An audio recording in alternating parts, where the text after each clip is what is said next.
স্মৃতিতে এখন আলপনা কি? তুমি কি চাও? আমি কি চাই তুমি জানো না? আরমান ভাইকে আমি কখনো ওই চোখে দেখিনি। এই শোনো, আবার কি? কোথাও দেরি করবে না, যাবে আর আসবে। কোথায় দেরি করবো? আমি আড্ডা মারবো? রাস্তায় তো একটা কুকুরও খুঁজে পাওয়া যাবে না। না না, আপনি যেন না, আপা এখন ব্যস্ত আছে। আপনি এখানে বসেন, আমি আপনার জন্য চা বানাই নিয়ে আসি। তুমি মনে হয় নতুন এসেছো, তাই জানো না। কলিং বেল খুলে ফেলবো, ফোনের লাইন কেটে দিব, বাস শব্দ শেষ। আপা, ফোনের লাইন কেটে দিলে তো আপনাদেরকে ফোনে পাবে না, তারপর কি হবে? পাবার কোনো দরকার নেই। আমি বলেছিলাম না বদলে যাবে, এই সেই বদলে যাওয়ার শুরু। আমি তো খুবই অবাক হয়েছি।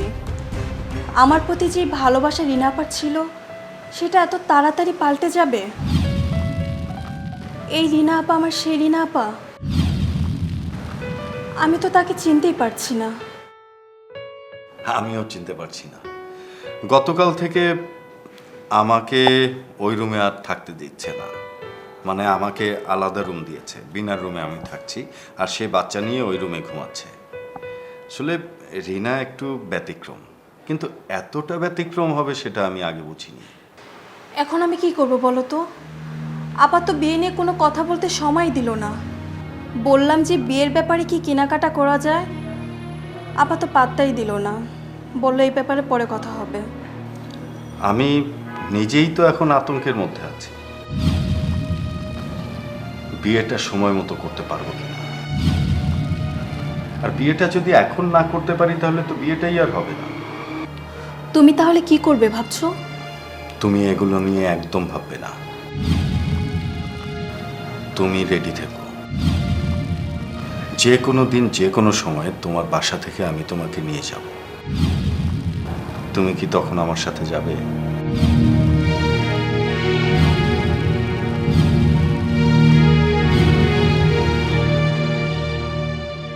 হ্যাঁ, অবশ্যই যাব। That's it. তাহলে তুমি শুধু রেডি থেকো আর আমার সাথে থেকো, আর বাকিটা আমি গুছিয়ে নিতে পারবো। কিন্তু একটা কথা শিয়াব, কি কথা? এতদিন যে বিয়ের কথা হয়েছে সেটা সম্পূর্ণ রিনাপার সম্মতিতে হয়েছে, কিন্তু এখন তুমি যেটা ভাবছো সেটা তো রিনাপার সম্মতি ছাড়া। প্রথম স্ত্রীর সম্মতি ছাড়া ইসলাম তো দ্বিতীয় বিয়ে মেনে নেয় না। তাহলে এই বিয়ে আমরা কিভাবে করব? আর তার অনুমতি ছাড়া কি তুমি আমাকে বিয়ে করবে? দরকার হলে আমি তাই করব। সে তো তোমার আর আমার বিরুদ্ধে গিয়ে পারিবারিক আদালতে কেস করবে, তখন তুমি কি করবে? তাতে কি সে আমাকে ফিরে পাবে? আমাদের মধ্যে তো দূরত্ব আরো বেড়ে যাবে, সম্পর্ক নষ্ট হবে। আমার মনে হয় না সে সেটা করবে। তুমি কি তাকে ডিভোর্স দিতে পারবে?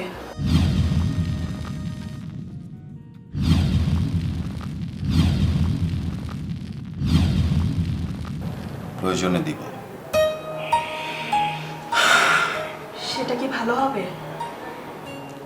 ভালো খারাপ সেটা এটা নিয়ে তুমি ভেবো না তো, আমি রিনার সাথে কথা বলবো। আমার এসব একদমই ভালো লাগছে না, কেমন যেন সব কিছু অনিশ্চিত হয়ে যাচ্ছে। কিচ্ছু অনিশ্চিত হচ্ছে না, তুমি রেডি থেকো, যে কোনো দিন আমি তোমাকে তোমার বাড়ি থেকে তুলে নিয়ে যাব। আমি কিন্তু এভাবে বিয়েটা করতে চাইনি শিহাব। আমি চেয়েছি সবার সম্মতিতে আমাদের বিয়েটা হবে। দেখো, সব সময় আমরা যা চাই তা তো হয় না। তুমি এটা নিয়ে টেনশন করো না, দেখা যাক না কি হয়। আমি রিনার সাথে এটা নিয়ে ডিসকাস করব। আচ্ছা চলো উঠো, আমি তোমাকে বাসায় নামিয়ে দিয়ে তারপরে আমি বাসায় যাব। আমার এখন বাসায় যেতে ইচ্ছে করছে না। তাহলে কোথায় যেতে ইচ্ছে করছে? জানি না। আচ্ছা চলো আমরা রমনা পার্কে যাই, গিয়ে আমরা বাদাম ভাজা খাই, চানাচুর খাই, দুজন গল্প করব, আইসক্রিম।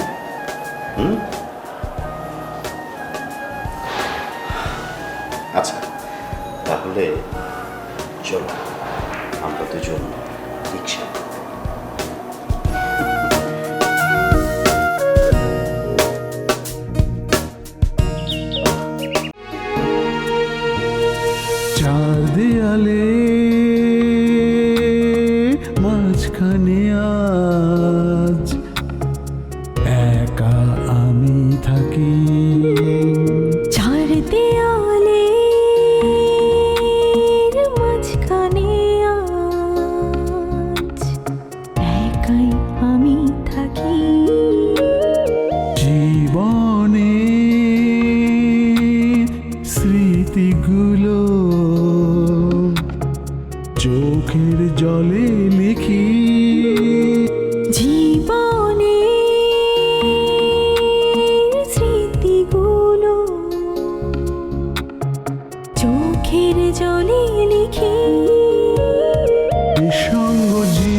স্মৃতিতে এখন আলপনা কি মনের স্মৃতিতে এখন আলপনা কি মনের স্মৃতিতে এখন আলপনা কি মনে তুমি শুধু শুধুই বলছো। আমি তোমাকে তো বললাম যে তুমি একটু বড় হলে দেখবা চেহারাটা একেবারে আরমানের। একটু বড় হলে আর আমি তো দেখছি পুরো বিনার মতো দেখতে। কি ব্যাপার তোমরা এত চিৎকার করে কথা বলছো কেন? আমার মেয়ে তো ঘুমাচ্ছে, আমার মেয়ের ঘুম ভেঙে যাবে। কই চিৎকার করে কথা বলছি না তো। তাহলে কি বলছিলে তোমরা জোরে জোরে? আমরা আরে আমরা তো রিমিকে নিয়ে কথা বলছিলাম। রিমি, তোর মা বলছে রিমির চেহারাটা নাকি বিনার মতো হয়েছে। হ্যাঁ। আর আমি বলছি নো, এটা আরমানের চেহারা, আর একটু বড় হলে একেবারে স্পষ্ট হয়ে যাবে। তুই বলতো বিনার মতো না বল। তোমরা আমার মেয়েটাকে খেয়ালই করনি? ও পুরোপুরি আমার মতো। ওর নাক, চোখ, মুখ, রিমির চাহনি দেখেছো? অবিকল আমার মতো। হতে পারে। হতে পারে কি বলছো? এটাই। হ্যাঁ হ্যাঁ, তাই তো।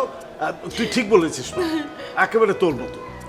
শোনো, ঘরের মধ্যে এত হইচই চলবে না, আস্তে করে কথা বলবে। রিমির ঘুমের ডিস্টার্ব হয়, একেবারে ফিস ফিস করে বলবে। আচ্ছা ঠিক আছে মা। কলিং বেল খুলে ফেলেছি। মানুষ এসে এত জোরে কলিং বেল বাজায় ডং ডং করে, আমার মেয়ে চমকে যায়, ঘুম ভেঙে যায়। টেলিফোনটা খুলে দিয়েছি। টেলিফোনের লাইনটাও কেটে ফেলেছিস? হ্যাঁ, কেটে ফেলেছি। অত জোরে ক্রিং ক্রিং শব্দ হলে আমার মেয়ের ঘুম ভেঙে যাবে না? তাছাড়া অনেকের বাসায় টেলিফোন নেই, তাদের যদি সমস্যা না হয় তাহলে আমাদেরও কোনো সমস্যা হবে না। হ্যাঁ, মানে তুই যা ভালো মনে করিস আর কি।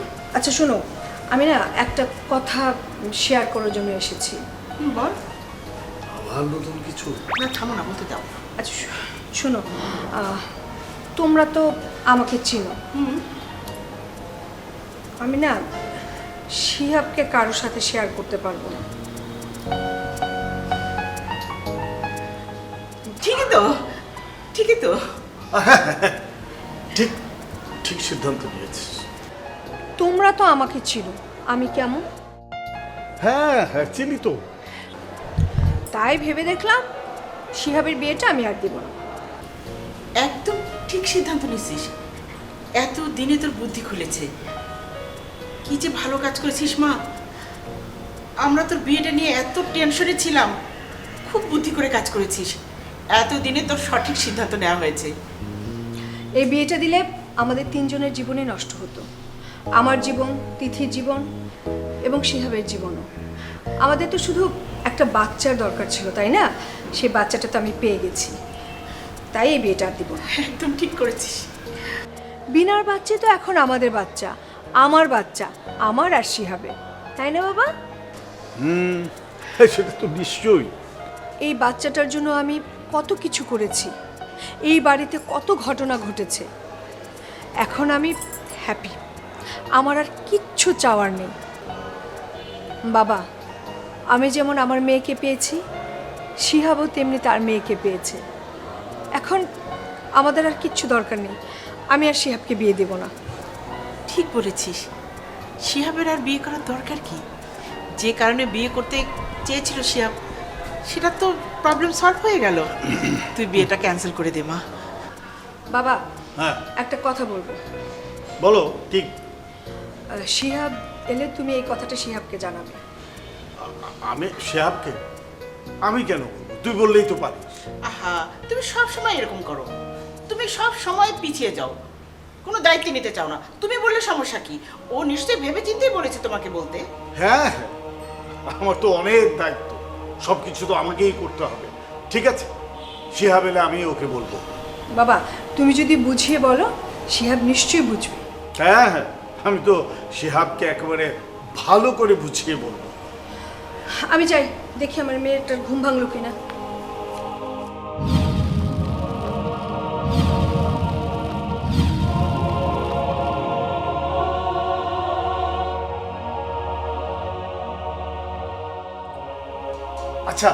তুমি হুট করে আমার কথা বললে কেন? আমাকে ফাঁসিয়ে দিলে না? কেন, কি হয়েছে?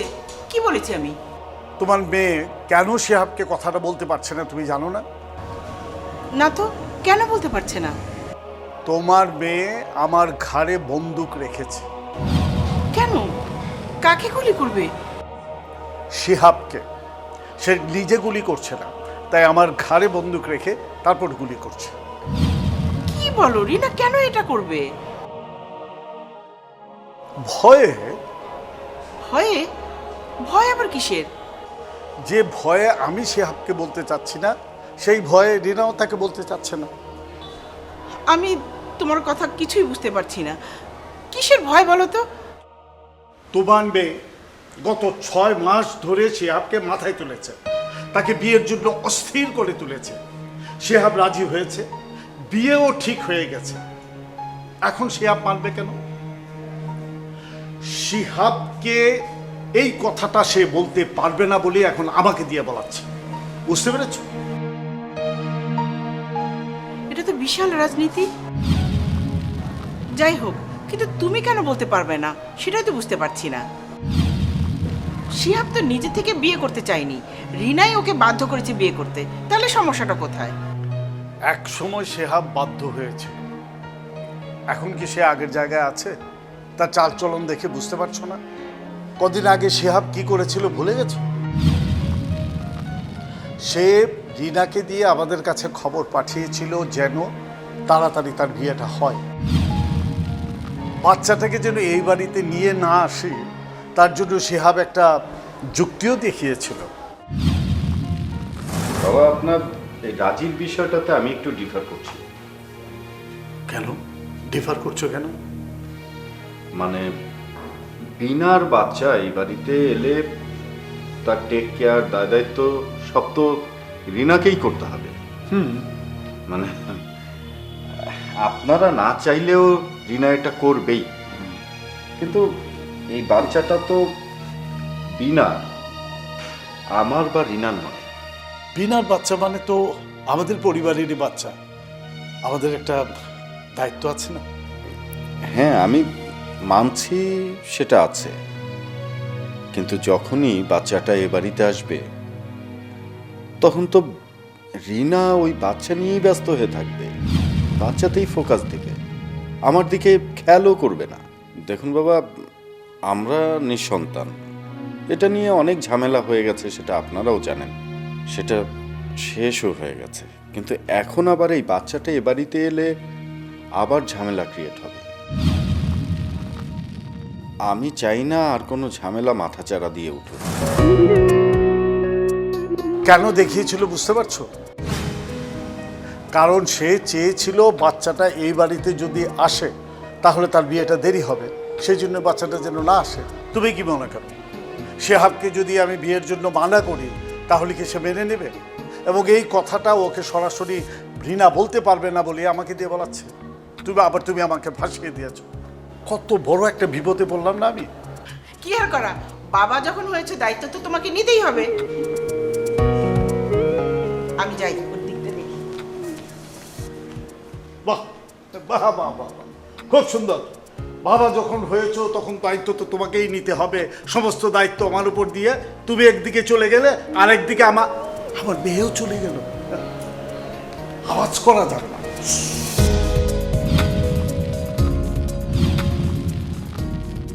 এটাই কারণ নাকি পলিটিক্সে জড়িয়েছিস তোকে সমান পাশে? আমি তো পলিটিক্স করি না। করিস না? দেখ চোপা, আমি খুব ভালো করেই জানি তুই ফয়সালের বিরুদ্ধে যে কমপ্লেনটা করেছিস সেটা সম্পূর্ণ মিথ্যে, বানোয়াট। আমি যে অভিযোগ করেছি সেটা মোটেও মিথ্যে না, বানোয়াট না। দেখ, আমার কাছে সাধু সাজবার চেষ্টা করিস না। তুই যে মিথ্যে অভিযোগ করেছিস এর প্রমাণ আমার কাছে আছে। কি প্রমাণ আছে তোর কাছে? জান্নাত আমাকে সব বলেছে। সে ফয়সালের বিরুদ্ধে প্রতিশোধ নিতে চেয়েছিল, তাই তোকে সে ইউজ করেছে। এসবই মিথ্যে কথা। আমি খুব অবাক হচ্ছি ধ্রুবা, খুব। তুই আমার এত ক্লোজ বন্ধু, আমি তোকে এত ভালোবাসি, কেউ তোর সাথে মিশতো না। তুই আমার এত কাছের, এত বিশ্বস্ত। তোর জন্য আমি ফয়সালের কাছে অনুরোধ করেছিলাম যেন তোকে পরীক্ষা দিতে দেয়।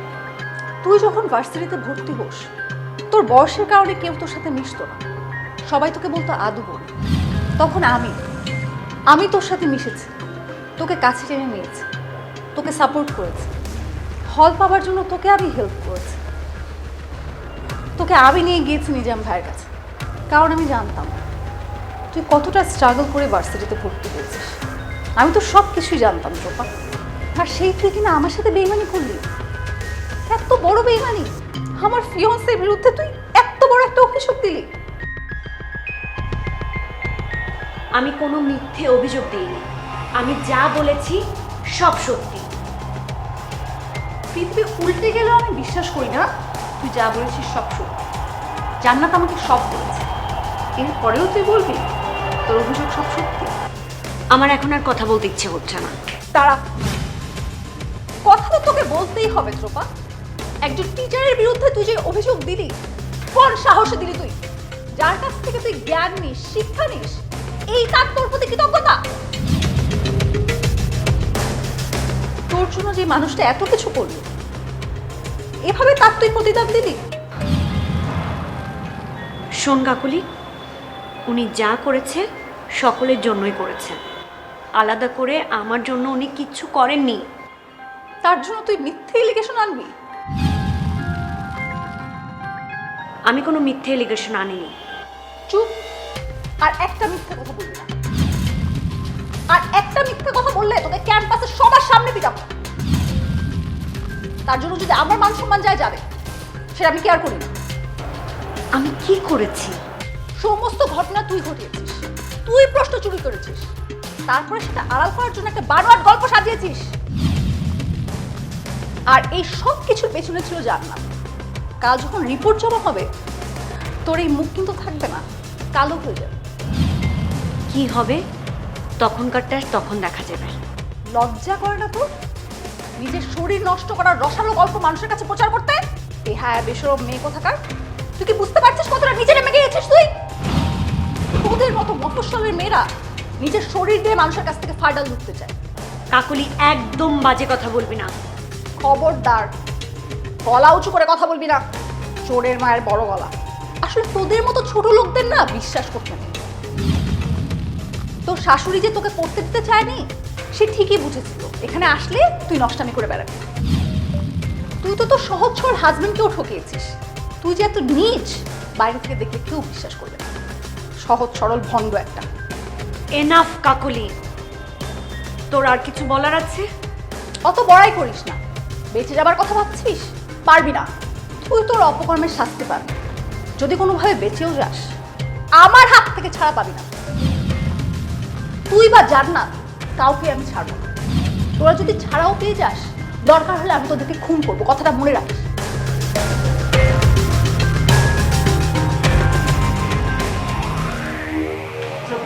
হ্যাঁ, কি হয়েছে? কাকুলিকে দেখলাম তোর সাথে কথা বলতে।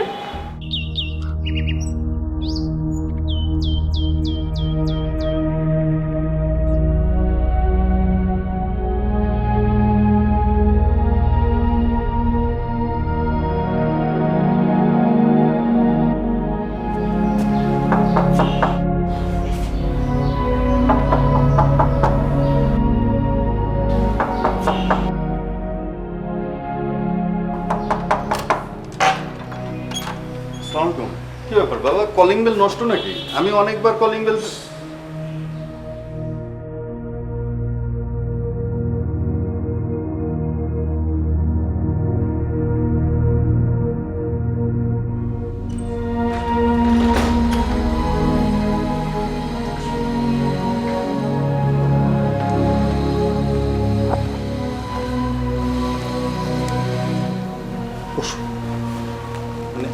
আমি অনেকক্ষণ ধরে কলিং বেল বাজাচ্ছিলাম, তারপরে দেখি যে খুলছেন না, তারপরে দরজায় নক করলাম।